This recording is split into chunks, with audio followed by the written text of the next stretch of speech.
देश की सबसे पुरानी पार्टी को आखिर कौन चला रहा है, कौन दे रहा है इन्हें राय और कौन बना रहा है इनके चुनाव कार्यक्रमों के प्लान। आखिर सोचना होगा कि बार बार चुनाव आयोग को गाली देने से क्या बनेगी बात। क्या अब राहुल गांधी और प्रियंका गांधी सैनिटरी पैड बांट करके जीतेंगे बिहार की विधानसभा। नमस्कार, मैं शिव, आप देख रहे हैं लाइव न्यूज 24। हम बात करने जा रहे हैं देश की एक सबसे बड़ी पुरानी पार्टी कांग्रेस पार्टी।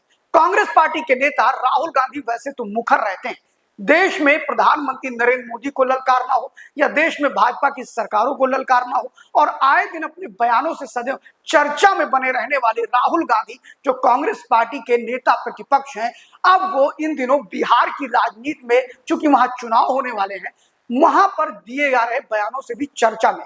राहुल गांधी इस समय बिहार की राजनीति को लेकर कहें तो दो विषयों पर काफी आक्रामक है। एक, चुनाव आयोग द्वारा जो मतदाता हैं उनके सत्यापन को लेकर, और दूसरा वहां पर वो अब माई बहन का एक योजना शुरू करने जा रहा है जिसको लेकर के भी वो काफी आक्रामक दिख रहे हैं। इस माई बहन योजना से पहले लगभग 5 लाख सैनिटरी पैड बांटने की एक मुहिम चला रही है कांग्रेस की महिला विंग।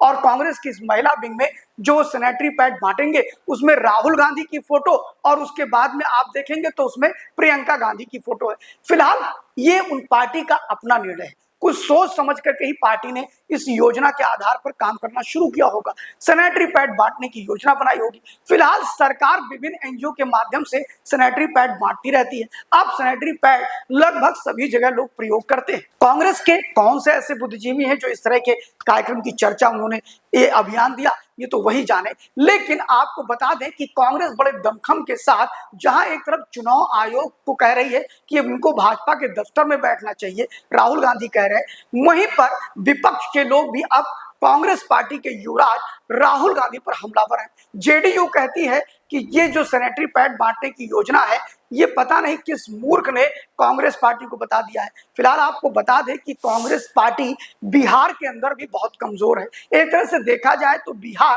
और उत्तर प्रदेश में कांग्रेस की जो जमीनी जो स्थिति है वो बड़ी ही खराब है। और अब अगर हम बात करें बिहार के अंदर, तो बिहार के अंदर वामपंथी खेमा ही अब कांग्रेस को चलाने का काम कर रहा है, जिसमें कन्हैया कुमार जो भारत तेरे टुकड़े होंगे इंशाअल्लाह इंशाअल्लाह जेएनयू में नारे लगे थे, उस समय वो प्रेसिडेंट थे, वो बेगूसराय से आते हैं और वो ही इस समय कांग्रेस के लिए वहां रणनीतिकारक है। यही नहीं, कांग्रेस की जो यूथ विंग एनएसयूआई है उसको भी देखने का काम कन्हैया कुमार ही देखते हैं। कन्हैया कुमार को 2 बार कांग्रेस पार्टी ने अपॉर्चुनिटी दी। एक बार बेगूसराय से उन्हें चुनाव लड़ाया जहां गिरिराज सिंह हार गए, दूसरी बार उन्हें दिल्ली से चुनाव लड़ाया मनोज तिवारी के खिलाफ, वहां भी वो चुनाव हार गए। अब वो दिल्ली से फिर भाग करके बिहार में गए। मुख्यमंत्री तो नहीं बन पाएंगे, लेकिन आपको बता दें कि वामपंथियों की वहां आज भी पैठ बड़ी मजबूत है। अगर हम बात करें तो एक समय था कि बिहार काफी कुछ प्रभावित था वामपंथियों से और कम्युनिस्ट पार्टी से। उसी कम्युनिस्ट पार्टी की यूथ शाखा से निकले, आयसा से निकले कन्हैया कुमार आजकल कांग्रेस को योजनाएं बता रहे हैं, कांग्रेस के लिए यात्रा कर रहे हैं, और उस यात्रा में जो बयान दे रहे हैं उस पर हम चर्चा नहीं करेंगे। फिलहाल अगर बात करें बिहार की राजनीति में, तो जिस तरह प्रियंका गांधी की फोटो लगा करके सैनिटरी पैड बांटे जा रहे हैं, उसमें कांग्रेसियों का कहना है कि महिलाओं को लेकर के कांग्रेस पार्टी ज्यादा मुखर है, महिलाओं को अपनी तरफ आकर्षित करना चाहती है, इसीलिए उसने एक योजना की घोषणा भी कर दी है। अपने घोषणा पत्र में राहुल गांधी ने अभी से इसके संकेत दे दिए हैं। माई बहन योजना के अंतर्गत लगभग 2500 रुपए प्रति माह महिलाओं को दिए जाएंगे, ऐसा कांग्रेस ने घोषणा अभी से ही शुरू कर दिया है कहना। और अब वो अपने जब चुनाव के समय मैनिफेस्टो आएगा उसमें भी ये चीज रहेगी, ऐसे स्पष्ट संकेत कांग्रेस की तरफ से मिल चुके हैं। लेकिन बात ये आती है कि क्या महिलाओं को सैनिटरी पैड बांटना, माई बहन योजना जैसी घोषणाओं से कांग्रेस का भला होगा? तो आपको बता दें कि उत्तर प्रदेश में भी 2022 में लड़की हूं लड़ सकती हूं जैसे स्लोगन के साथ प्रियंका गांधी जी यहाँ की प्रभारी थी, उन्होंने चुनाव में ये स्लोगन दिया था। इसी के अंतर्गत उन्होंने महिलाओं को 33% टिकट देने की बात करी थी, और स्थिति तो ये रही कि उन्होंने कहीं तो 50% भी टिकट महिलाओं को दे दिया, लेकिन ना तो महिलाओं ने इन्हें वोट दिया, ना जनता ने इन्हें चुनने का काम किया। इसलिए लोग ये मान रहे हैं कि माई बहन योजना हो या माई बहन योजना जैसी योजना तो इन्होंने मध्य प्रदेश में भी घोषणा कर दी थी, दिल्ली के चुनाव में भी इन्होंने घोषणा करी थी, और अगर बात करें तो अन्य चुनाव में भी घोषणा करते रहते हैं।